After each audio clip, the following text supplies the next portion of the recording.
Reading passage 1. Read passage 1 and reading passage 1 has 9 sections A to I. Which section contains following information? तो हमें ये बताना है कि ये जो following information है 1 2 3 4 5 6 ये किस section में है. 7th to 10th question है. Answer the questions below. Choose no more than 2 words. ठीक है. So इनके लिए हम 2 से ज़्यादा words choose नहीं करेंगे. And or a number. Then choose 2 letters A to E. 11 to 12. So A to E 11 to 12.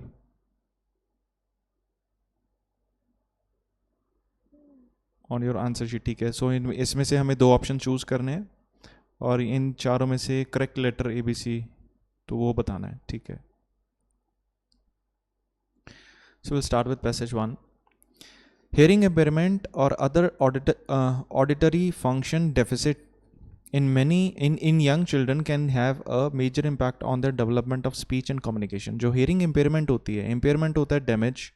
hearing मतलब सुनने का जो प्रॉब्लम है, डैमेज है. और अदर ऑडिटरी भी सुनने की जो शक्ति होती है उसे बोलते हैं ऑडिटरी फंक्शन डेफिसिट. डेफिसिट मतलब कमी. तो बाकी जो सुनने की कमी, जो बाकी तरह की कमी है, तो ये यंग जो लोगों के स्पीच और कम्युनिकेशन पे इम्पैक्ट करती है, resulting in a detrimental effect on their ability to learn at school. तो फिर वो स्कूल में पढ़ नहीं पाते. डेट्रीमेंटल मतलब हानिकारक. This is likely to have major consequences for the individual and population as a whole. तो ये काफ़ी नुकसानदेही होगी, मेजर कॉन्सिक्वेंसेज होंगे लोगों पे और पॉपुलेशन पे. The New Zealand ministry of health has found from research carried out over 2 decades. So New Zealand की मिनिस्ट्री ऑफ हेल्थ ने ये पाया, उन्होंने रिसर्च की थी 2 decades की, 20 साल की, that 6 to 10% of children in that country are affected by hearing loss. ठीक है. 6 से 10% बच्चे उनको प्रॉब्लम है सुनने में. सो ये न्यूजीलैंड की गवर्नमेंट में ये पता लगा. ठीक है. So this is your first section A. An account of major national policy initiative, account of a national policy initiative, a description of a global team effort, a hypothesis as one reason behind the growth of in classroom noise, a hypothesis as to one reason behind the growth of in classroom noise, a demand for suitable worldwide regulation, a list of medical conditions which place some children more at a risk for noise than others, the estimated proportion of children in New Zealand with auditory problems.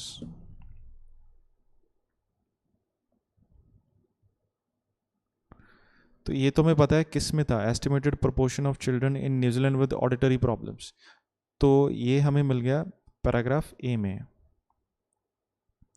तो हमें पता है कि 6 से 10% लोगों बच्चे जो थे न्यूजीलैंड में, न्यूजीलैंड मिनिस्ट्री ने फाउंड किया कि उनको 6 से 10% जो बच्चे हैं उनमें हेयरिंग प्रॉब्लम है. So this is done. Okay. तो बाकी हम चेक करेंगे. A preliminary study in New Zealand has shown that classroom noise present a major concern for teachers and pupils. Modern teaching practices and organization of desks in the classroom, poor classroom acoustics and medical means of ventilation such as air conditioning units all contribute to the number of children unable to comprehend the teacher's voice. ठीक है. So basically इन्होंने इसमें ये बताया कि New Zealand में ये बताया कि classroom noise present a major concern for teacher and people. So classroom जो नॉइस है ये एक प्रॉब्लम है. इसकी वजह से ये मेजर कंसर्न है टीचर्स और बच्चों में. मॉडर्न टेक्निक टीचिंग प्रैक्टिसेस, जो आजकल तरीके हैं पढ़ाने के, the organisations of desks in the classroom, जहाँ जैसे डेस्क्स रखा जाता है क्लासरूम में. प्लूरल क्लासरूम अकूस्टिक्स मतलब क्लासरूम में अकूस्टिक्स मतलब प्रॉपर वो उसको मैनेज नहीं किया होता, जहाँ पे गूंजती है आवाज़ बहुत, तो ऐसी क्लासरूम नहीं होनी चाहिए. And mechanical means of ventilation such as air conditioning, और जो वेंटिलेशन है वो एयर कंडीशनिंग के बेस पे होती है. So all contributes to the number of children usable to comprehend the unable to comprehend होता है अंडरस्टैंड करना द टीचर्स वॉइस. तो ये सब चीज़ों की वजह से क्लासरूम नॉइस, और ये टाइप्स बताई हुई हैं कैसे कैसी नॉइस है, टाइप्स ऑफ नॉइस, ये सब तरह की नॉइस से बच्चे समझ नहीं पाते. ठीक है. सो नेक्स्ट पैराग्राफ देखते हैं क्या है. Children with auditory function deficit, जो बच्चे सुन नहीं पाते, are potentially failing to learn to their maximum potential, तो वो अपने मैक्सिमम पोटेंशियल पे फेल हो जाते हैं, मतलब लर्न सीख नहीं पाते because of noise level generated in classroom. Classroom में नॉइज़ होता है तो वो ठीक है। The effect of noise on the ability of children to learn effectively is typical classroom environment as now subject to the increasing sound. तो यहाँ पे इफेक्ट बताया हुआ है, effect of noise on basically children on auditory function deficit, जिनको होता है बच्चों को, चिल्ड्रन जो हैं ऑडिटरी फंक्शन, उन पे इफेक्ट क्या होता है नॉइस का। तो this is what this topic is about, which includes the international institute of noise control engineering on the International Institute of Noise Control Engineering on the advice of the World Health Organization has established an international working party which includes few New Zealand to evaluate noise and reverberation control of school rooms. यहाँ पे तक global effect कुछ, a demand for suitable world wide regulation तो नहीं है। Hypothesis, okay, hypothesis is one of the reasons behind the growth in classroom noise. तो ये हो सकते हैं as to one reason. Description of global team effort, so this can be C, an account of national policy, worldwide regulation, one reason behind the growth of classroom reason, list of medical conditions, estimated proportion. Okay, तो यहाँ पे हमें पता लगता है कि एक global organisation थी, ये ऑर्गेनाइजेशन थी जिसने वर्ल्ड हेल्थ ऑर्गेनाइजेशन के कहने पे उन्होंने कोई वैल्यूएशन की नॉइस को कैसे कंट्रोल करना है रूम में। While the detrimental effect of noise in classroom situations are not limited to children experiencing disability, those with disability then that affects their possessing of speech and communication could be extremely vulnerable. जो detrimental fact है noise के classroom की situation में are not limited to children experience disability. तो जिन बच्चों को disability है सिर्फ नॉइस के उनको प्रॉब्लम नहीं होती, those with a disability that affects their processing speech, तो उनको तो प्रॉब्लम होती है। The auditory function deficit is in question includes hearing impairment और ऑस्टिम spectrum disorder, attention deficit disorder. तो ये the auditory function deficit in question include, तो ऑडिटरी फंक्शन डिसऑर्डर में ये सब कुछ आता है, ये सारी चीज़ें आ जाती हैं, हेयरिंग इम्पेयरमेंट आ जाती है, ऑस्टिम स्पेक्ट्रम डिसऑर्डर आ जाता है, अटेंशन डेफिसिट डिसऑर्डर, तो मतलब ये सब प्रॉब्लम आती हैं नॉइस से, अगर क्लासरूम में नॉइस हो तो। ठीक है,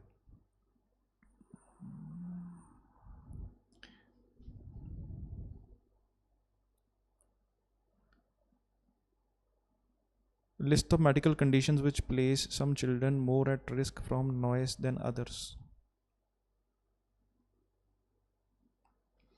Well, the detrimental effect of noise in classrooms are not limited to children experiencing disability. Those with a disability that affects their person going to be extremely vulnerable to auditory function.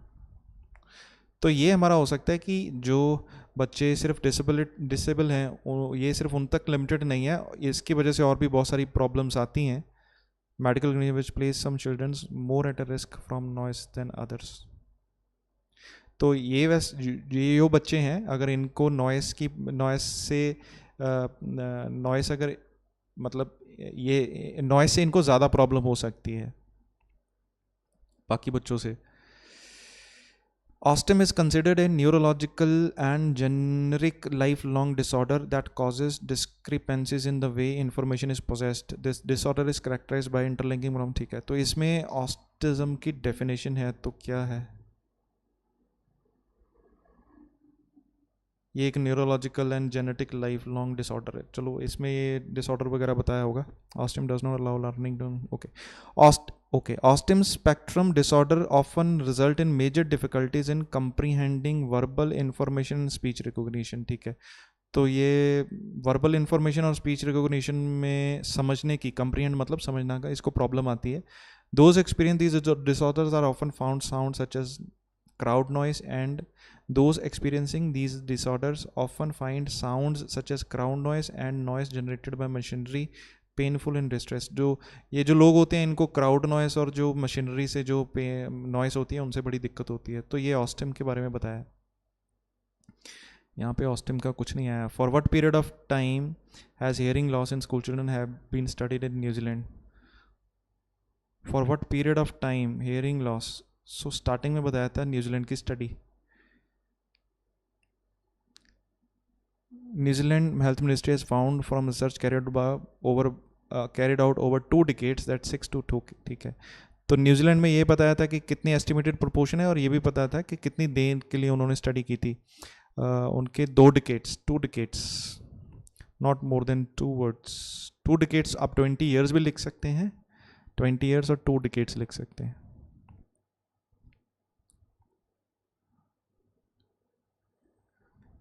क्योंकि हम 2 से ज़्यादा words नहीं लिख सकते, सो हम over 2 decades ऐसा कुछ वर्ड नहीं लिख पाएंगे. Over 2 decades.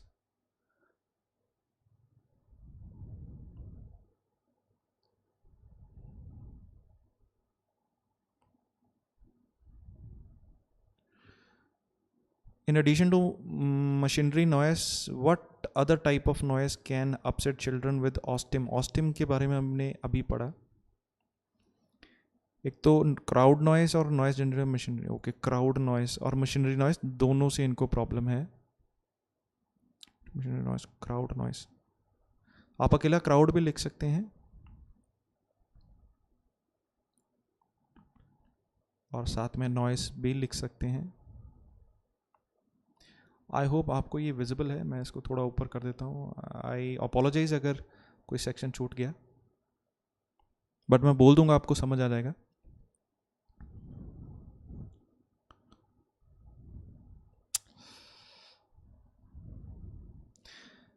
What term is used in defining the hearing problem of school children which have not been diagnosed? What part of New Zealand disability strategy aim to give school children equal opportunity?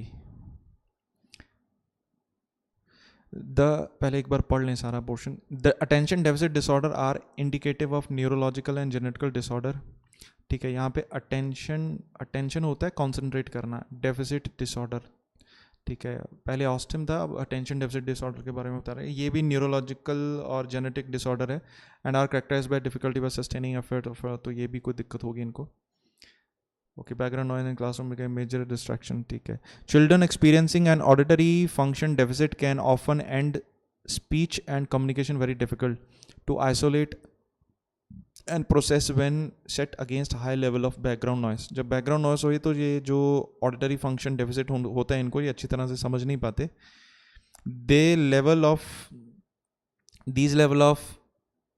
These level come from outside activities and penetrate the classroom structure. ठीक है, ये बाहर से आती हैं और classroom में penetrate कर जाती हैं from the teaching activities and other noise generated inside which can be exaggerated by room reverberation. ठीक है, तो ये इसकी वजह से सब होता है. ठीक है. It is probable that many undiagnosed children exist in the education system. It is probable that many undiagnosed children exist in education system. वो कहता है ये हो सकता है कि बहुत सारी अनडायग्नोस्ड चिल्ड्रन एग्जिस्ट करते हैं एजुकेशन सिस्टम में विद इनविजिबल डिसेबिलिटी. जहाँ इनविजिबल होता है, जो दिखाई नहीं देते, उनको पता नहीं लगता उनको कोई प्रॉब्लम है. Their needs are less likely to be met than those children with known disability. तो उनकी नीड्स पूरी नहीं होती. फिर जिनकी पता होता है डिसेबिलिटी उनकी तो पूरी हो जाती है, लेकिन जिनकी इनविजिबल डिसेबिलिटी उनकी पूरी नहीं होती. The New Zealand government has developed a New Zealand disability strategy. Okay, यहाँ पे आ गया न्यूजीलैंड डिसेबिलिटी स्ट्रेटजी उन्होंने डेवलप की and has embarked on a wide ranging consultation process. तो उन्होंने एक wide ranging consultation process start कर दिया है. What part of the New Zealand, what term is use to describe the hearing problem of school children which have not been diagnosed.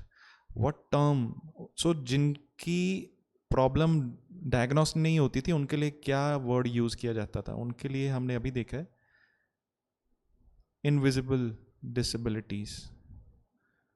तो we'll go with this. अगर change हुआ तो we'll see. 8 9 invisible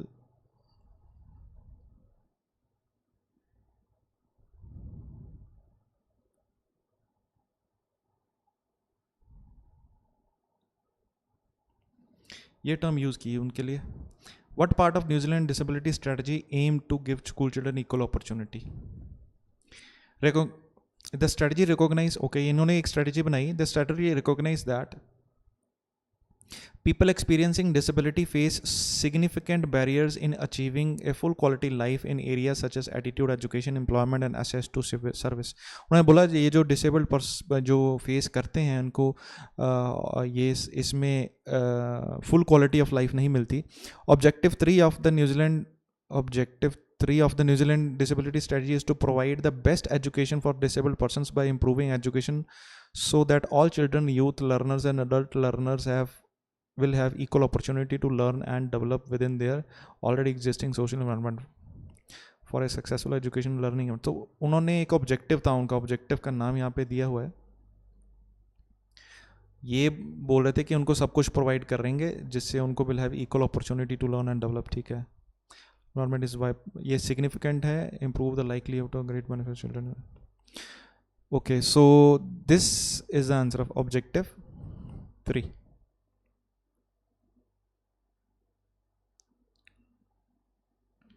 So OBJECTIV objective 3. A demand for suitable worldwide regulation and account of a national policy initiative.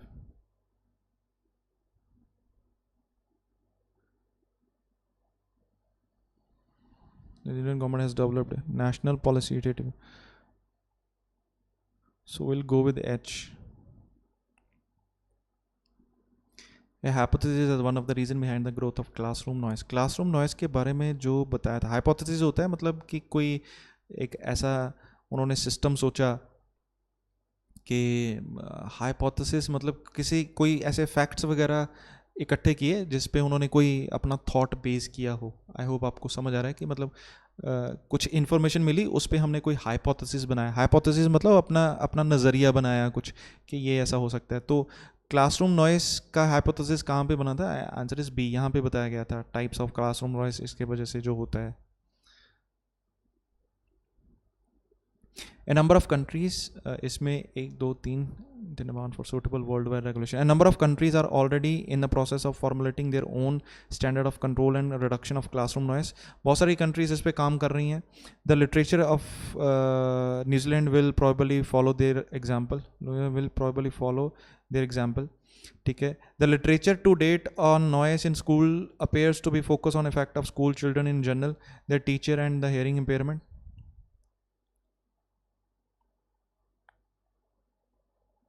ठीक है, तो अभी focus है इस पे. Only limited attention appears to have been given to those students experiencing the other disabilities. अभी तो सिर्फ पूरा फोकस किस पे है? जो सुन नहीं सकते उन पे पूरा फोकस है, उनको कैसे ठीक करें. बाकी डिसेबिलिटी वालों को अभी इतना फोकस नहीं है.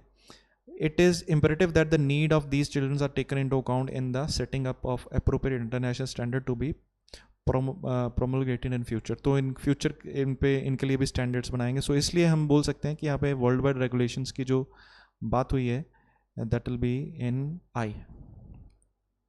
सो HCBIDA 2 decades crowd noise, invisible disabilities and objective 3. This is our answer. ये तो सारा कंप्लीट हो गया है. 11 and 12 over answer. The list below includes factors contributing to classroom noise. ठीक है, क्लासरूम नॉइज इनकी वजह से होती थी. Which 2 are mention in the okay, कौन सी मेंशन थे तो हम एक बार चेक कर लेते हैं. क्लासरूम नॉइज वाले टाइप्स ऑफ क्लासरूम, ये इफेक्ट्स थे क्लासरूम नॉइज के. तो यहाँ पे बताई थी classroom noise. Modern teaching practices, organization of desks in the classroom. एक तो मॉडर्न टीचिंग प्रैक्टिसेस हो गई. मॉडर्न मतलब आजकल की जो टीचिंग के तरीके हैं, और डेस्क कैसे होते हैं, ऑर्गेनाइज किए जाते हैं. पुअर क्लासरूम अकूस्टिक्स, क्लासरूम की आवाज़ गूंजती होगी. And mechanical means of ventilation such as air conditioning units all contribute to number of children unable to comprehend the teaching voice. तो ये सारे रीजंस हैं. सो करंट टीचिंग मेथड्स, बिल्कुल ये आंसर है. सो हमारा आंसर आ जाएगा ये. Echoing corridors, cooling systems, large classroom size नहीं है. लाउड वॉइस्ड टीचर्स, टीचर्स की आवाज़ नहीं है. Playground games, cooling system, echoing echo की प्रॉब्लम है लेकिन कॉरिडोर्स में बाहर नहीं है. कॉरिडोर होता है बाहर जो एरिया है उसमें नहीं है, वहाँ पे इको की प्रॉब्लम थी. क्लासरूम में अच्छे से अकूस्टिक्स नहीं थी. कूलिंग सिस्टम की तो प्रॉब्लम है बिकॉज वी नो वेंटिलेशन सही तरह नहीं होता. तो एयर कंडीशनिंग जो है उसकी वजह से भी, जो कूलिंग सिस्टम जो भी इंस्टॉल करते हैं उसकी वजह से प्रॉब्लम आती है नॉइस की. So A and C is your answer. I hope आपको ये विजिबल है. Next, what is the teacher's overall purpose in writing this article? Okay, ये तो हम डायरेक्टली, ये कहीं लिखा नहीं होगा. To compare different methods of dealing with auditory problems, तो कैसे हम ऑडिटरी प्रॉब्लम्स को डील कर सकते हैं, सोल्यूशन तो नहीं दिया. To provide solution for overall noise learning environment, solution तो कोई नहीं दिया जी. To increase awareness of the situation of children with auditory problems, हाँ, जिन बच्चों की ऑडिटरी प्रॉब्लम है उनके बारे में अवेयरनेस इंक्रीज करने के लिए उन बच्चों के बारे में. To promote New Zealand as a model of other countries to follow, तो न्यूजीलैंड को कोई मॉडल की तरह नहीं शो किया. इसका मेन जो ओवरऑल पर्पस था लिखने का वो यही था कि जो प्रॉब्लम्स है बच्चे फेस करते हैं ऑडिटरी की उसको समझ आए. So this is your answer C. So हमारा फर्स्ट पैसेज कंप्लीट होता है. Will shift to second passage.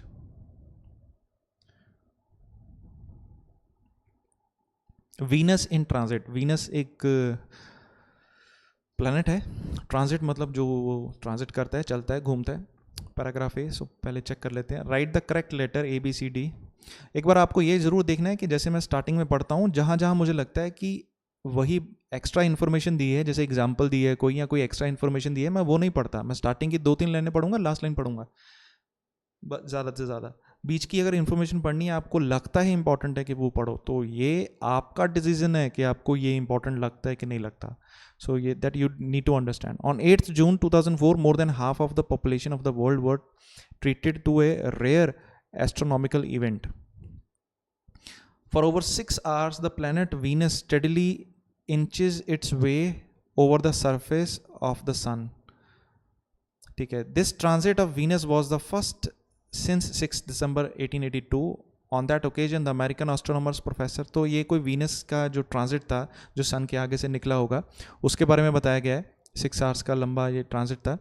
The American astronomers professor Simon Newcomb led a party to the South Africa to observe this event. तो ये जो professor थे Simon Newcomb, ये South Africa एक party लेके गए और ये ऑब्जर्व करने के लिए. They were based at a girls school where if is alleged the combination forces of these school mistresses outperformed the professionals with the accuracy of their observation. Out performed मतलब होता है उनको पछेड़ दिया. तो इसमें कुछ ऐसा लिखा है कि ये स्कूल गर्ल्स में था, वहाँ पे एक बेस था, और जो combination forces of these school mistresses, तो वहाँ पे जो स्कूल मिस्ट्रेसेस थी उनका जो कॉम्बिनेशन था, उन्होंने प्रोफेसर्स की एक्यूरेसी को उनकी ऑब्जर्वेशन को आउट परफॉर्म कर दिया, मतलब उनसे बेटर कुछ एक्यूरेसी उन्होंने बताई. ओके, सो लेट्स सी, हमें एक बार चेक करना है. List of people. सो सबसे पहले तो हमें ये देखना है कि लिस्ट ऑफ पीपल, एडमोंड हिले, जॉनथन, यहाँ पे एक पर्सन थे, Simon Newcom, professor Simon Newcom तो यहाँ पे नहीं है. तो हम यहाँ जहाँ जहाँ ये पर्सन्स देखेंगे उनको हम अंडरलाइन करेंगे. ठीक है, दैट इज़ वेरी इंपॉर्टेंट. तो उसके हिसाब से हम यहाँ पे देखेंगे कि इनके हिसाब से क्या ये सिस्टम बनता है. नेक्स्ट ट्रू फॉल्स है, ये तो हम साथ साथ में करेंगे, पैसेज जैसे जैसे कंप्लीट होगा. That's all. यही है क्वेश्चंस. बस 4-5, कोई क्वेश्चन छूट गया. 18 पहले क्वेश्चंस थे. 13 कुछ क्वेश्चंस यहाँ पे स्किप हैं. We have missed some questions. Let me check if we have missed some questions.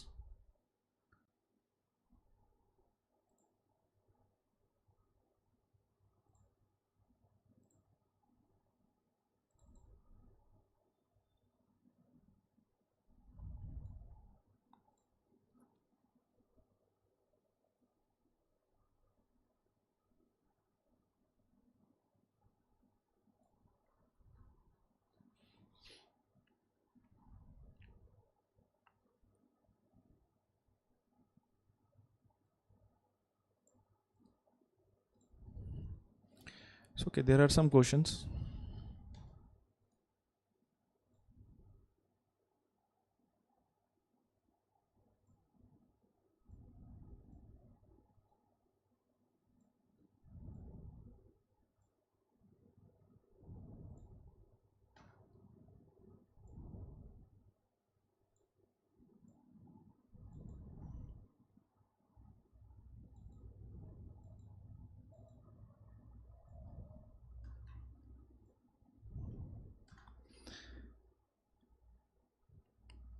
read passage and 7 paragraphs A to G. These paragraphs contain the following information.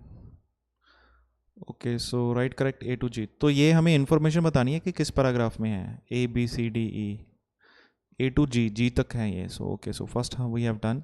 उसके बाद ये पर्सन्स के बारे में बताना है, कहाँ पे है ये. उसके बाद true false, that's all. Okay so will start with this. Example of different ways in which parallax principle has been applied. Parallax principle को हम देखेंगे कहाँ कहाँ अप्लाई हुआ है, उसकी example. Sorry, parallax principle applied, उसकी example. Description of an event which prevented a transit observation. तो प्रिवेंटेड ए ट्रांजिट ऑब्जर्वेशन, जहाँ पे ऐसा कोई event. A statement about potential future discovery. Potential future discovery leading to a transit observation. Description of physical state connected with Venus which early astronomical instruments failed to overcome. Physical state connected with Venus. ये तो ऐसा कुछ नहीं है यहाँ पे.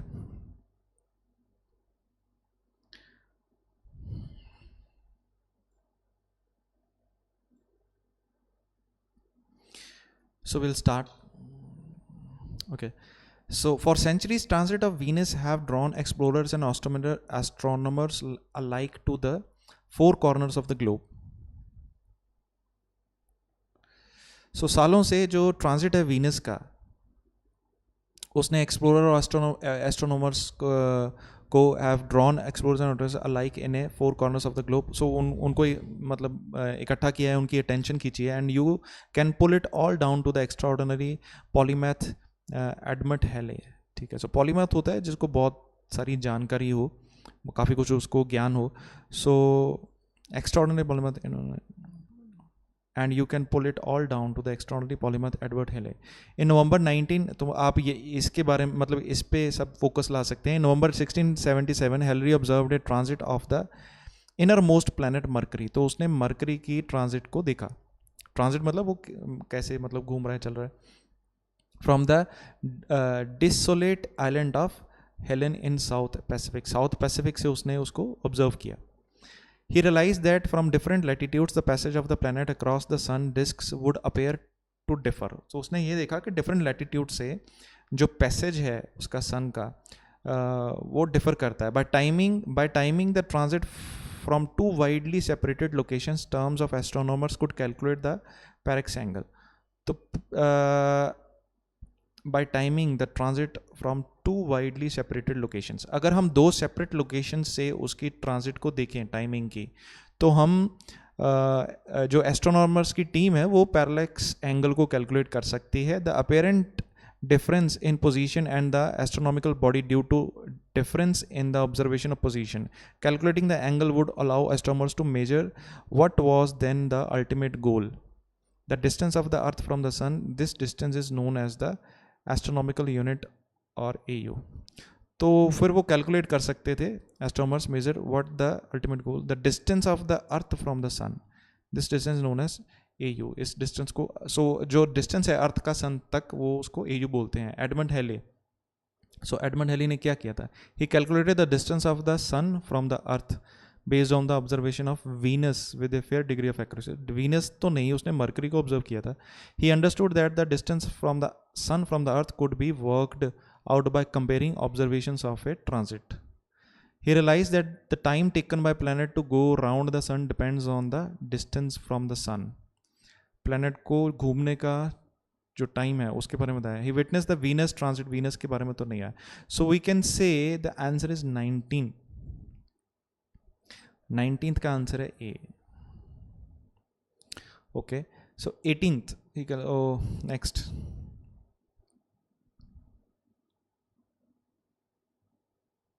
Still Halley के बारे में बात हो रही है. Halley was aware that AU was one of the most fundamental of all astronomical measurements. तो उसको ये पता था AU सबसे important है, measurement fundamental है ये. Johannes Kepler in the early 70th century had shown that the distance of the planet from the sun governed their orbital speed. तो उसको ये पता था, उसने ये बताया कि distance of the planet from the sun govern their orbital speed. तो जो डिस्टेंस है ना सन से प्लैनेट का, वो उनके ऑर्बिटल स्पीड को बारे में बताता है। तो ये हमने अभी पढ़ा था, that the distance from the sun and the earth based on the observation of the Venus, they realize that the time taken by planet to go round the sun, that means orbit करने का जो time taken है around sun, depends on the distance from the sun. वो sun से distance, जो planet का distance है उस पर डिपेंड करता है। So that's why we can say John Kepler जो है, ये this is done, this is B answer. तो उन्होंने बताया कि ऑर्बिट का जो टाइम है उसके हिसाब से होता है। अब वी आर लेफ्ट विद गोलन ले जिंटल एंड जॉनसन फ्रेज इनके।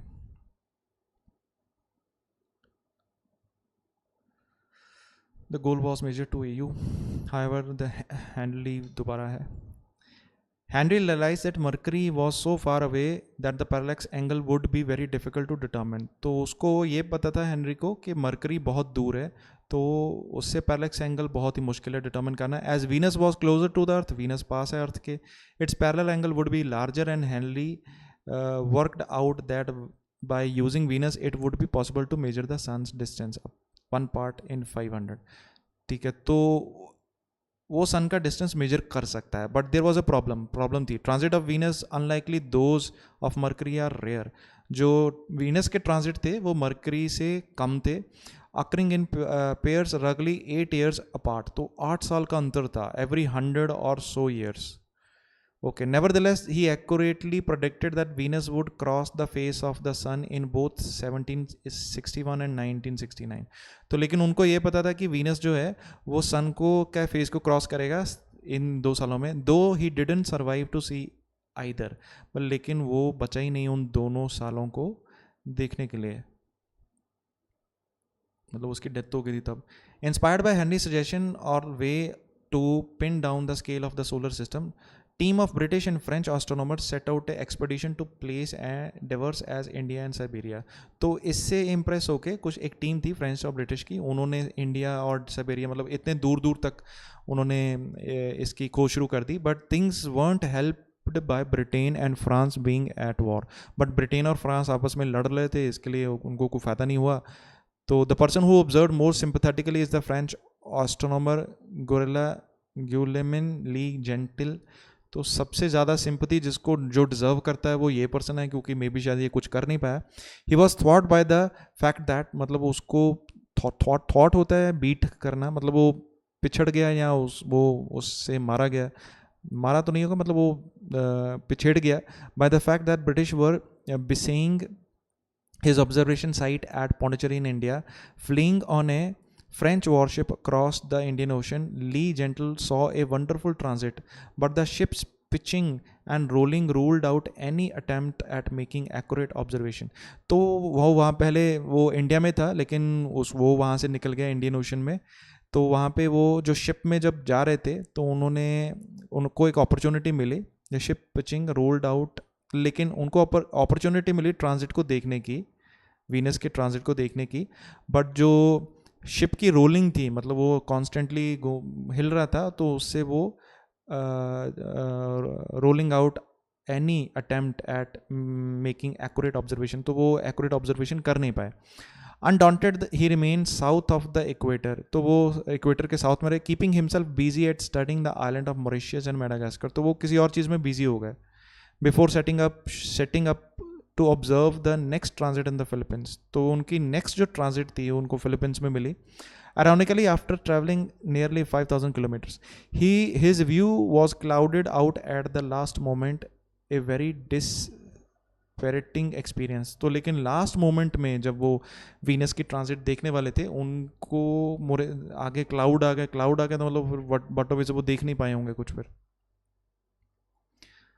ठीक है, तो यहाँ पे हमें बताया गया है गोलेग जी घंटे। He calculated the distance of sun from Earth based on the observations of Venus with a fair degree of accuracy. He witnessed a Venus transit but was not able to make any calculations। बिल्कुल। So he is the person C। So वो उसे chance तो मिला लेकिन वो कर नहीं पाया। दैट मीन्स हमें कैलकुलेट करने की ज़रूरत नहीं है, जो डी हमारा आंसर आ गया वो फाइनल आ गया। So D H B C. I hope आपको समझ आ रहा है, क्योंकि एक ही पर्सन बचा है, ये हमारा अभी नहीं हुआ। Statement about potential future discoveries, Describe a physical statement connected with Venus which early astronomers instruments fails to overcome. कोई ऐसी प्रॉब्लम, ऐसे कोई फिजिकल प्रॉब्लम थी जो पहले एस्ट्रोनॉट्स नहीं पूरा कर पाए. Parallax principle has been applied. कहाँ पे पैरेलैक्स प्रिंसिपल अप्लाई हुआ था? A description at the example of different ways यहाँ पे parallax apply. A description of an event which prevented a transit observation. ठीक है, सो ये हमें एक डिस्क्रिप्शन मिली है जहाँ पे ट्रांजिट ऑब्जर्वेशन नहीं हो पाई. तो वो इनकी ऑब्जर्वेशन थी. हैली नहीं, सॉरी, गुलेना ली जेंटी, ये ऑब्जर्व नहीं कर पाए. Description of event prevented transit observation, correct. So answer is, ये हमें मिला है डी पैराग्राफ में. So that's why I will write D. Future discoveries physical state connecting with Venus which early astronauts. True false एक बार check करते हैं. Halley observed one transit of the Venus planet. Halley observed one transit of the planet Venus. ये false है. false क्यों है? क्योंकि उनकी डेथ हो गई थी. पहले तो वो मरकरी कर रहे थे ऑब्जर्व, लेकिन जब वीनस की बारी आई उनके पता था कि वीनस ट्रांजिट करेगा, क्योंकि मरकरी बहुत दूर है, उससे एक्यूरेसी नहीं मिलेगी उनको. It was written here. Mercury was very far, उनसे एक्यूरेसी नहीं मिलेगी, वो बहुत डिफिकल्ट होगा मेजर करना. तो वो बोल रहे थे कि हम इसको मेजर करेंगे, बट वो सर्वाइव ही नहीं किए. 2 साल थे उन 2 पर्टिकुलर ईयर्स में उनको चांस था, लेकिन वो सर्वाइव नहीं किए. जी Gentil managed to observe a second Venus transit. तो ये भी हम बोल सकते हैं फॉल्स है, क्योंकि वो सेकंड वीनस ट्रांजिट नहीं मैनेज कर पाए, क्योंकि वो क्लाउड्स आए थे. पहले तो वो शिप में थे, शिप की वजह से वो देयर वाज सम प्रॉब्लम यहाँ पे था.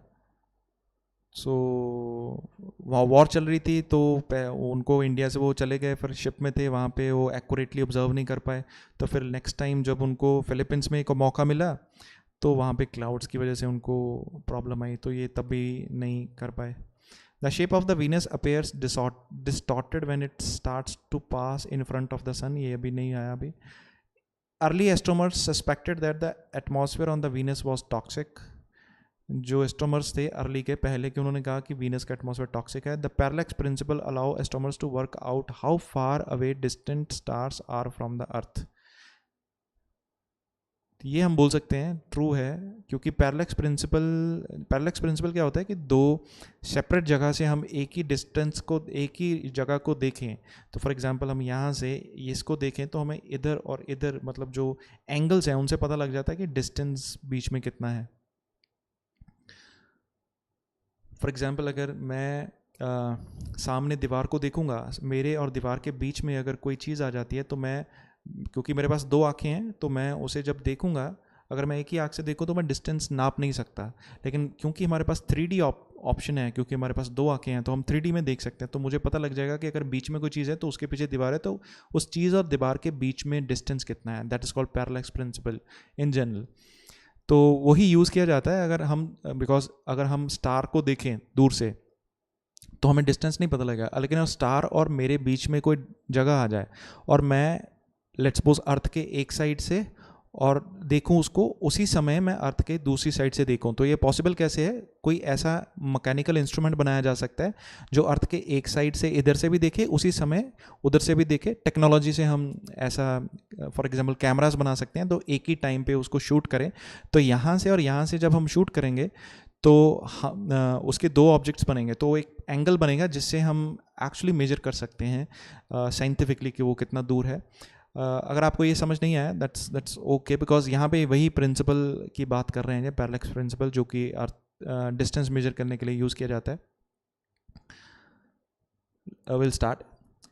मैं आपका ज़्यादा टाइम नहीं लूँगा. While the early transit timing were as precise as instrument would allow the measurement was dogged by the black drop effect. तो जो अर्ली ट्रांजिट थे वो ब्लैक डॉप इफेक्ट कुछ हो सकता है, उसकी वजह से वो मे बी शायद प्रॉपरली मेजर नहीं कर पा रहे थे. When Venus began to cross the sun district it took seemed not circular which makes it difficult to establish timing. It is due to diffraction of light. The second problem is that Venus exhibits a halo of light when it is seen just outside the sun's disc, ठीक है। तो वो वहाँ पे diffraction of light होती थी, तो जब सन के सामने आता था वीनस तो हम वो देख नहीं पाते थे। Early suspect toxic. The shape of the Venus appears distorted when it starts to pass in front of the sun. जब वो सन के सामने से निकलता था तो वो जो वो डिस्टॉर्टेड हो जाता था। सो ट्रू है ये, सो दिस इज़ ट्रू, क्योंकि जब यहाँ पे लिखा है कि वो लाइट की डिफ्रैक्शन होती थी तो वो क्लियरली हम देख नहीं पाते थे, वो एकदम सर्कुलर शेप दिखती नहीं थी। तो हमारे पास एक ही ऑप्शन है, वो हम इसको वैसे नॉट गिवन दे सकते हैं क्योंकि और कोई ऑप्शन है नहीं। वैसे हम देखेंगे एस्ट्रोनॉमर्स सस्पेक्टेड दैट जो एटमॉस्फेयर है वीनस का वो टॉक्सिक है, वो हम चेक करेंगे वहाँ पे कि ऐसा कुछ दिया है। Okay, so we are done with true false. हमारा 1% बचा है, ये भी हो गया था क्योंकि एक ही ऑप्शन बचा था, वो हमने टिक कर दिया। We are left with this. But astronomers laboured hard to analyse the result of these expeditions to observe Venus transit. उन्होंने काफ़ी मेहनत की, खोज की एनालाइज करने में एक्सपीडिशन पे, वीनस के ट्रांजिट पे। Jonathan fact director of the organisation finally determine the value of, ठीक है, उसने फाइनली डिटर्मिन कर लिया, ठीक है, ये तो हमने वैसे टिक कर दिया है। Parallax measurements on all these parallax measurements, based on all these parallax measurements an kilometre reasonably accurate of the time, this is quite close to the today's value of an, ठीक है। तो उसने काफ़ी क्लोज वैल्यू पता कर ली थी। Which has now suspected transit of all other methods in accuracy, which has now suspended transits, superseded transits and all other methods in accuracy। तो ये सबसे अच्छा मेथड बन गया है। सुपरसीडिंग मतलब बाकी सबको ओवरटेक कर लिया और सबसे अच्छा एक्यूरेसी मेथड बन गया। तो यहाँ पे बताया कि बहुत सारे मेथड्स थे। तो यहाँ पे हमारे क्वेश्चन था example of different ways in which the parallax principle has been applied. तो मे बी ये F हो सकता है। Will see if this is not, अगर हमें कुछ आगे इंफॉर्मेशन मिलती है। So will see. June 2004 transit of Venus was thus more of an astronomical spectacle than a significant important event. But such transits have paved the way for what might prove to be one of the most vital breakthrough in the cosmos, detecting Earth-sized planets orbiting other stars। ठीक है, तो basically इसमें information दी है कि जो transit थी 2004 में transit थी वीनस की, वो astronomical spectacle than a significant important event. तो वो एस्ट्रोनॉमिकल मतलब नज़रिए से ज़्यादा इंपॉर्टेंट थी। But such transits have paved the way for what might prove to be one of the most vital breakthrough in the cosmos. लेकिन ये Cosmos में मतलब अंतरिक्ष में और बहुत बड़ी ब्रेक थ्रू के लिए एक रास्ता इसने ओपन कर दिया, detecting earth size planet orbiting the sun, ताकि हमें और भी प्लैनेट मिले। Potential for discovery leading to on the transit observation, ठीक है। तो ये हमें बोल सकते हैं कि ऐसी स्टेटमेंट हमें यहाँ पे मिलती है जहाँ से फ्यूचर डिस्कवरीज हम कर सकते हैं इस ट्रांजिट ऑब्जर्वेशन से। बिल्कुल, that is answer, that is G. Okay, description of physical statement connected with the Venus which early astronomers instruments fail to overcome.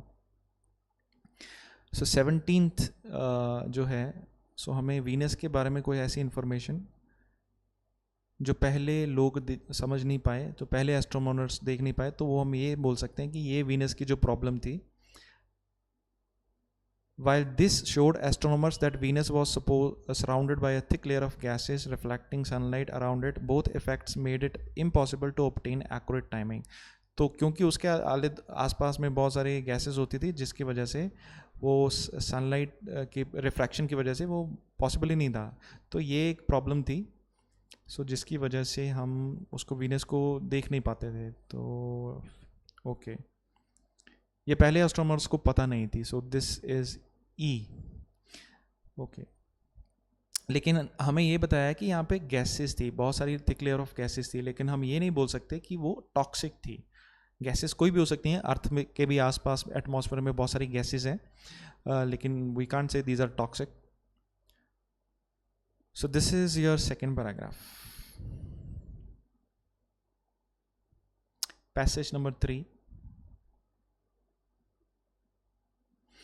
A neuroscientist reveals how to think differently। So एक neurologist reveal करता है, neurologist कौन होता है, जो हमारे दिमाग के जो साइंटिस्ट होते हैं वो रिवील करते हैं कि हाउ टू थिंक डिफरेंटली, हम कैसे डिफरेंट सोच सकते हैं। वी आर ऑलरेडी 44 मिनट्स हो चुके हैं. In the last decade, a revolution has occurred in the way that scientists think about the brain. पिछले 10 साल में एक रेवोल्यूशन हुआ है जिससे मतलब साइंटिस्ट क्या सोचते हैं ब्रेन के बारे में. We now know that the decision human make can be traced to the firing patterns of neurons. So human जो decisions है वो trace किया जाता है to the firing patterns of neurons in a specific part of the brain.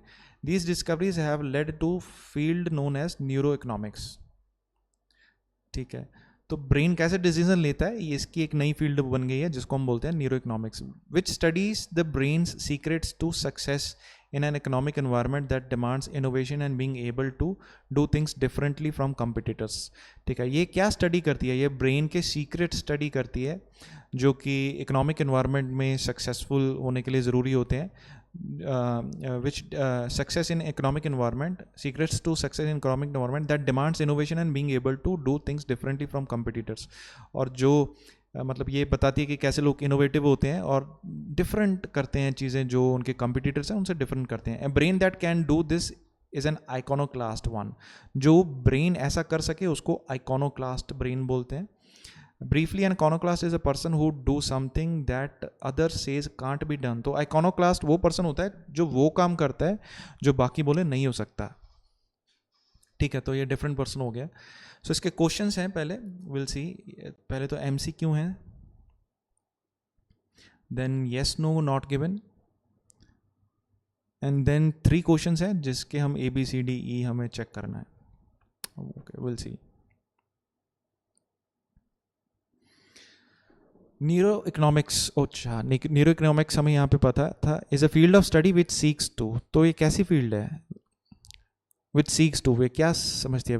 Which studies the brain's secret to success in economic environment that demands innovative and being able to do things differently from competitors. ये एक ऐसी study है जो basically economic environment में success के पे study करती है, जो डिमांड करती है इनोवेटिव और डिफरेंट सोच की, जो कंपिटिटर से डिफरेंट सोचती हैं.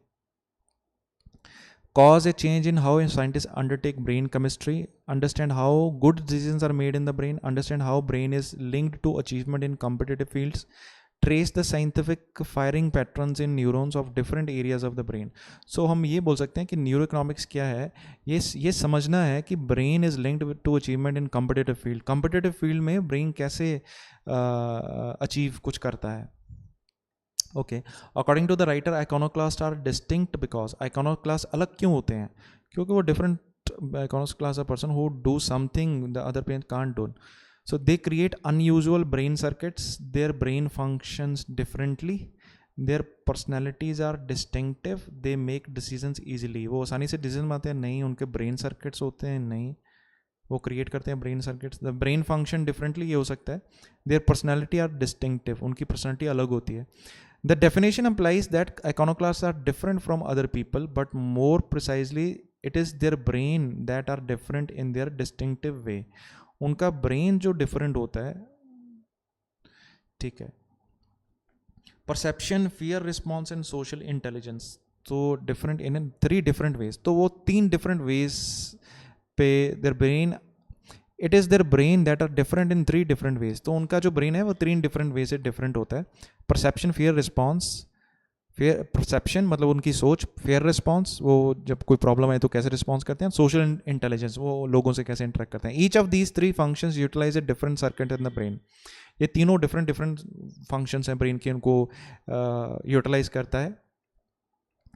naysayers might suggest that the brain is irrelevant, that thinking is an original. So कुछ बोलेंगे कि हाँ भी brain irrelevant है, thinking is more important maybe. Thinking is an original, even revolutionary way is more a matter of personality than brain function. वो बोल रहे हैं कि personality की वजह से होता है सब कुछ, brain की वजह से नहीं. चलो, the first thing to realize is that brain suffers from limited resources. According to the writer, brain works effectively because, तो पहली चीज़ तो ये है कि ब्रेन के पास लिमिटेड रिसोर्सेज होते हैं. It is a fixed energy budget. It has, इसके पास फिक्स्ड बजट होता है, एनर्जी बजट होता है about same as 40 watt light bulb, जैसे कि 40 वाट लाइट बल्ब के पास हो. So it has evolve to work as efficiently as possible. तो इसको बहुत ही जल्दी एफिशिएंटली वर्क करना होता है. This is where most people are impeded from being an iconoclast. यहाँ पे सब लोग हैं वो iconoclast नहीं बन पाते. For example, when confronted with information streaming from the eyes, the brain will interpret this information in the quickest way possible. जब भी उनके सामने कोई सीन आता है तो उनका ब्रेन है वो क्विकली उसको इंटरप्रेट करता है. Thus it will draw on both past experience and any other source of information such as what other people say. तो वो क्विकली अपनी जितनी भी पास्ट एक्सपीरियंस है उस सीन के रिलेटेड वो अपना इकट्ठा करता है और सोचता है कि लोग क्या सोचेंगे. इन दोनों को मिला के वो कोई डिसीजन लेता है.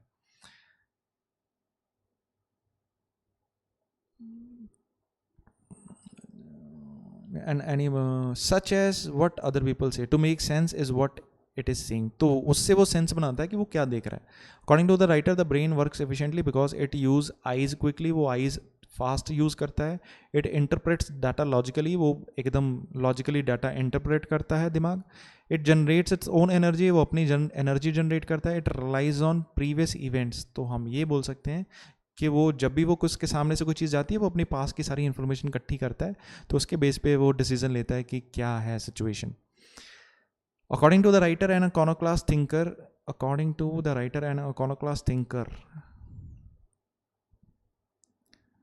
The first thing that realise is that brain suffers from limited. ये तो हो गया था. तो उसके हिसाब से iconoclast थिंकर कौन है. तो इकट्ठा करता था both past experience and other source of information such as to make a sense of what is he seeing. तो क्या वो क्या देख रहा है उससे वो उसके पास्ट एक्सपीरियंस है और लोग क्या सोचते हैं उससे उसको वो सोचता है कि क्या देख रहा है. This happens all the time. ये हर बार होता है. Brain take shortcuts that work so well we are hardly even aware of them. तो ब्रेन बहुत शॉर्टकट्स लेता है हमें उसका पता भी नहीं चलता. We think our perception of the world are real. हम सोचते हैं कि जो हम सोच रहे हैं वो रियल वर्ल्ड है but they are not biologically and electrical rumbling but they are only. But वो सिर्फ हमारी बायोलॉजिकल और इलेक्ट्रिक रम्बलिंग है. Perception is not simply a product of what our eyes और ears transmit to our brain. So हमारी जो सोच है वो नहीं है जो हम देख रहे हैं और जो हमारी सुन रहे हैं. More than the physical reality of photons and sound waves perception is a product of the brain. So सिर्फ फोटोज और साउंड से रियलिटी नहीं बनती. तो ये जो परसेप्शन है ये ब्रेन का एक प्रोडक्ट होता है. सो दैट मीन्स जो ब्रेन सोचता है वही उसको लगता है कि रियलिटी है. An iconoclast thinker. तो ये हमारे writer says that perception is okay. Writer बोल रहा है कि परसेप्शन क्या है. A process we usually conscious of result of a brain process. Definitely it is a result of a brain process. A reliable product of what your senses transit.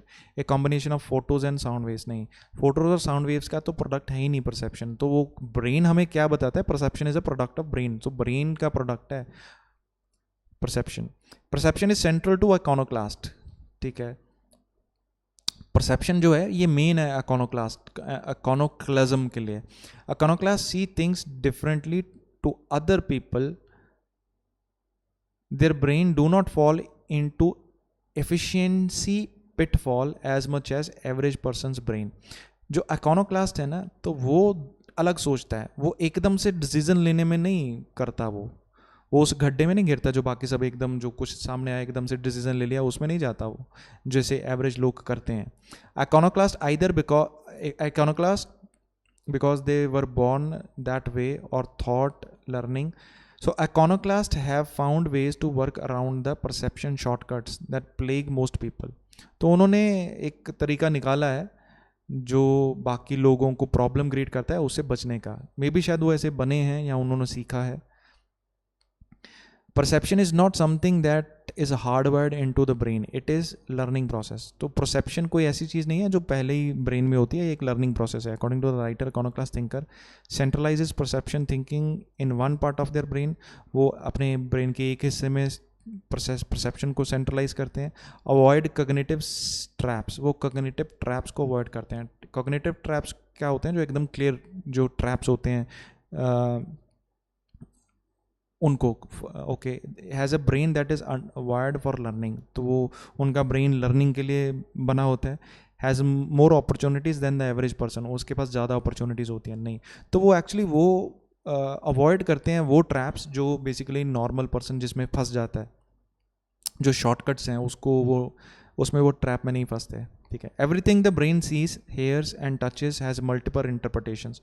जो कुछ भी हमारा ब्रेन देखता है, सुनता है, टच करता है, उसकी कई इंटरप्रिटेशंस होती हैं. ठीक है. So we have done with this. Exposure to different events forces the brain to think differently. Iconoclasts are unusually receptive to new experiences. Most people are too shy to different things. If you think in an iconoclast way, you can easily overcome fear. When concerned about embarrassment matter less. Other fears become irrelevant. Fear of public speaking is psychological illness. Okay. The one that is ultimate chosen is simply the brain's best theory. In technical terms, their conjectures have their basics in the statistical likelihood of the one interpreter over another and are heavily influenced by past experience and importance for potential iconoclast what other people say. तो basically जो भी हम देखते हैं, सुनते हैं और touch करते हैं, उसकी बहुत सारी इंटरप्रिटेशंस होती हैं. बेसिकली ये ब्रेन की थ्योरी है, वो क्या चूज़ करता है. इन टेक्निकल टर्म्स, अगर टेक्निकल टर्म्स से बताएं, these conjunctions have their basis in the statistical likelihood of one's interpretation over the another and are heavily influenced by past experiences. तो ये हमारे पास्ट एक्सपीरियंस से काफ़ी हैवी इन्फ्लुएंस्ड होती है कि हमें मतलब पास्ट में कैसा एक्सपीरियंस हुआ, कि उसके बेस पे हम सोचते हैं कि रियलिटी क्या है. And importantly for potential iconoclast what people say, और लोग क्या कहेंगे उसके बारे में. The best way to see things differently to other people is to bombard the brain with things it has never encountered before. सबसे मतलब बेस्ट वे क्या है डिफरेंट सोचने का, तो बहुत कुछ ब्रेन को ऐसा दो जो उसने आज तक पहले कभी देखा ही नहीं हो. इनकाउंटर का मतलब होता है फेस करना, जो आज से पहले उसने कभी ऐसा कुछ फेस ही नहीं किया, उससे बॉम्बार्ड कर दो ब्रेन को. Exposure to different events force the brain to think differently. ये ट्रू है. सो ये ट्रू क्यों है? क्योंकि अगर हम एक्सपोज करें, मतलब अपने ब्रेन को डिफरेंट चीज़ों के लिए एक्सपोज करेंगे, तो हमारा ब्रेन डिफरेंट सोचेगा. Novelty releases the perceptual process from the chain of past experiences and forces the brain to make new judgments. So इससे हमें क्या होता है कि हमारे past experiences की चेन टूट जाती है और हम new judgments करते हैं. Successful iconoclasts have an extraordinary willingness to expose to what is fresh and different. तो जो successful iconoclast होते हैं तो वो मतलब अपने आप को expose करते हैं, उनकी willingness होती है कि वो fresh और नवीन different चीज़ों को देखें. Observation of iconoclasts show that they embrace novelty while more people avoid things that are different. तो वो जो iconoclast होते हैं वो नई चीज़ों को embrace करते हैं, लेकिन जो ज़्यादातर लोग होते हैं वो ऐसा अवॉइड करते हैं, चीज़ों को, डिफरेंट चीज़ों को एक्सेप्ट नहीं करते हैं. iconoclasts are unusually receptive to new experiences. बिल्कुल ये भी ट्रू है, क्योंकि वो न्यू एक्सपीरियंसेस को एक्सेप्ट करते हैं. रिसेप्टिव होता है मतलब वो इजीली एक्सेप्ट करते हैं, रिसीव करते हैं. Most people are too shy to try different things while most people avoid things that are different. तो ये वो शाई होते हैं, हाँ वो डिफरेंट चीज़ों को अवॉइड करते हैं, लेकिन वो किस वजह से करते हैं ये हमें नहीं पता. शाइनेस होता है मतलब झिझकना, वो उसकी वजह से अवॉइड करते हैं या वो करना नहीं चाहते. The problem with novelty however is that it tends to trigger the brain's fear system. Okay, तो हम जब डिफरेंट चीज़ों से इंटरेक्ट करते हैं तो वो करता क्या है कि हमारे ब्रेन के फियर सिस्टम को एक्टिवेट कर देता है, ट्रिगर कर देता है. Fear is a major impediment to think like an iconoclast. तो फियर जो है, जो डर है, वो सबसे बड़ी अड़चन है iconoclast बनने के लिए. And stops the average person in this track. तो वो एवरेज पर्सन को रोक देता है उस रास्ते पे जाने के लिए. There are many types of fear, बहुत तरह के फियर हैं, but the two that inhibit मतलब रोकते हैं, जो iconoclast थिंकिंग, जो ऐसी थिंकिंग को रोकते हैं, and people generally find difficult to deal with are. सो जो लोग काफ़ी उसको मुश्किल होती है डील करने में. सो जो टू फियर्स हैं वो क्या है? Fear of uncertainty and fear of public radical. Uncertainty होता है जिसके बारे में हमें पता ही नहीं है, तो उसका हमें डर रहता है. पब्लिक रेडिकल होता है कि लोग हमारे बारे में क्या बोलेंगे. This may seems like tribal phobia. ये ऐसा लगता है कि ये कोई अनइम्पॉर्टेंट, ट्राइबल होता है अनइम्पॉर्टेंट फोबिया है, डर है. But fear of public speaking which every one must do for time to time effects 1/3 of the population. लेकिन जो पब्लिक स्पीकिंग, ये लगता तो ऐसा है कि ये एक बेकार सा वो भी है, लेकिन ये 1/3 पॉपुलेशन को इफेक्ट करती है। This makes it too common to be considered a mental disorder. ठीक है, सो इसलिए लोग क्या समझते हैं, मतलब it makes it too common to be considered a mental disorder. तो लोग इसको बड़ी कॉमनली समझ लेते हैं कि दिमागी ये प्रॉब्लम है। It is simply a common variant of human nature. लेकिन ये क्या है, एक कॉमन वेरिएंट है ह्यूमन नेचर का। One which iconoclast do not let inhibit their reactions. तो ये इकोनोक्लास्ट है, ये अपनी रिएक्शंस में नहीं आने देते। सो लेकिन बाकी लोगों की ये हैबिट होती है। If you think in iconoclast way you can easily overcome fear. When concerned about embarrassment matter less, other fears become irrelevant. Fear of public speaking is a psychological illness. तो ये तो फॉल्स हो गया। ये false क्यों हो गया? कि ये लोग समझते हैं कि साइकोलॉजिकल इलनेस है, लेकिन ये तो एक ह्यूमन नेचर है। तो when concerned about embarrassment matters less, जब हम एम्बेरसमेंट की जो चिंता है वो कम हो जाती है, जो अदर फियर्स हैं वो बेकार हो जाते हैं, इररिलेवेंट हो जाते हैं। जब एम्बेरसमेंट की, ऐसा तो नहीं है कि एम्बेरसमेंट, अगर लोग क्या सोचेंगे ये हम नहीं सोचते, तो बाकी फियर भी कम हो जाते हैं।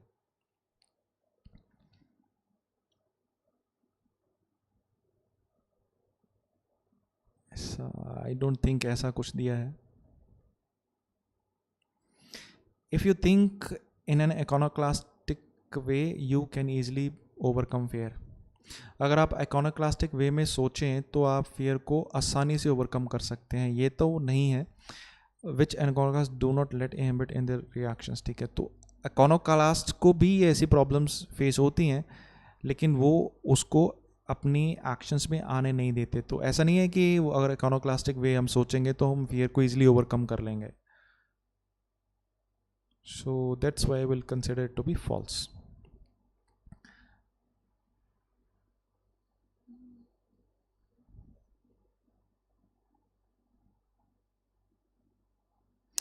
Finally, to be successful iconoclast, individual must sell their ideas to other people. तो सक्सेसफुल होने के लिए हमें सेल करना, सक्सेसफुल iconoclast बनने के लिए हमें सेल करने पड़ेंगे अपने ideas. This is where social intelligence comes in. यहाँ पे सोशल इंटेलिजेंस आती है। Social intelligence is the ability to understand and manage people in a business setting. So social intelligence क्या होती है? कि मैनेज करना लोगों को बिजनेस सेटिंग में। In the last decade, there has been an exposure of knowledge about social brain and how the brain works when group coordinates decision making. Basically, इस पे काफ़ी सारे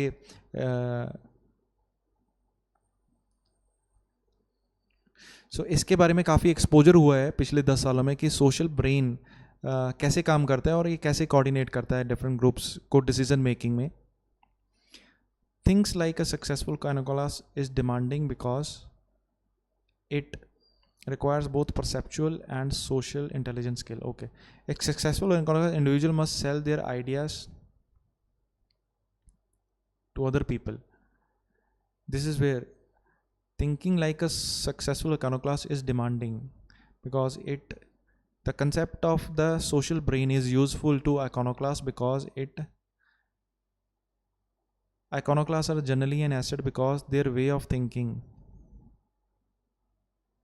iconoclast एक asset होते हैं क्योंकि उनकी जो way of thinking है requires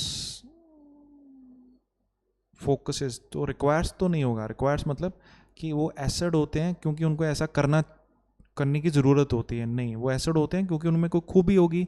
Focus on how group decision, the way of thinking works in many fields, both artistic and scientific. Leave one person to criticism and rejection involves understanding how organizations manage people. So इसका ये answer तो नहीं है। Neuroscience has revealed which brain circuits are responsible for functioning like understanding other people, think, empathy, fairness, and other identities. These brain regions play a key role in whether people convince others in their ideas. Perception is important in social cognition too. The perception of someone's enthusiasm, reputation can make or break a deal. Understanding how perception becomes intervened with social decision making shows why successful iconoclasts are so rare. Iconoclasts create new opportunities in every area from artistic expression to technology to business. They supply creative and innovation not easily accomplished by committees. Opportunities in every area. Iconoclast हर जगह पे opportunities create करते हैं, चाहे वो artistic expression हो या technology हो बिजनेस का. So thinking like an successful iconoclast is demanding because it the concept of social brain is useful to iconoclasts because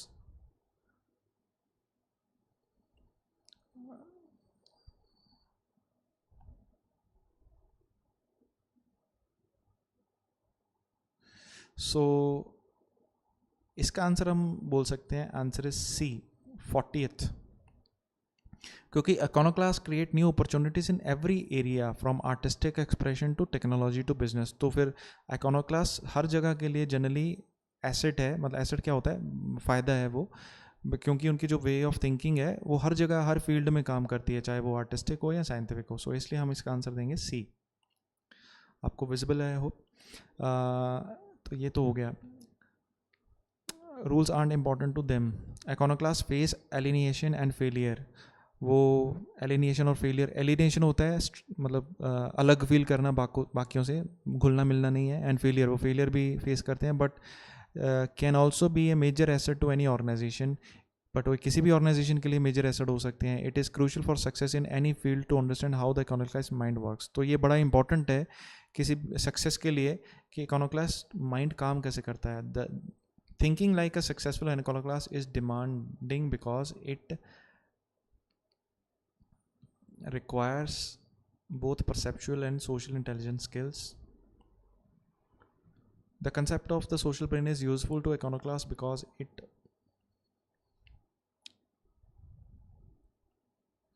ये तो नहीं है.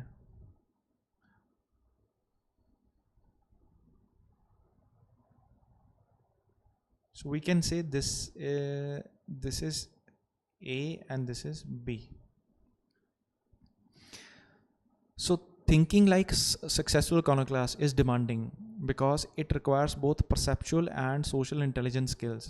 तो यहाँ पे हमारा था social intelligence skills is ability to understand and manage people in the business. तो finally the successful iconoclast individuals must sell their ideas to other.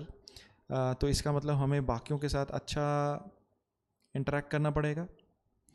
तो हमारे पास सोशल स्किल्स होने चाहिए. इकोनोक्लास्ट पर्सन है जो, उसके लिए सोशल स्किल्स होने चाहिए सक्सेसफुल, तभी वो हो पाएगा.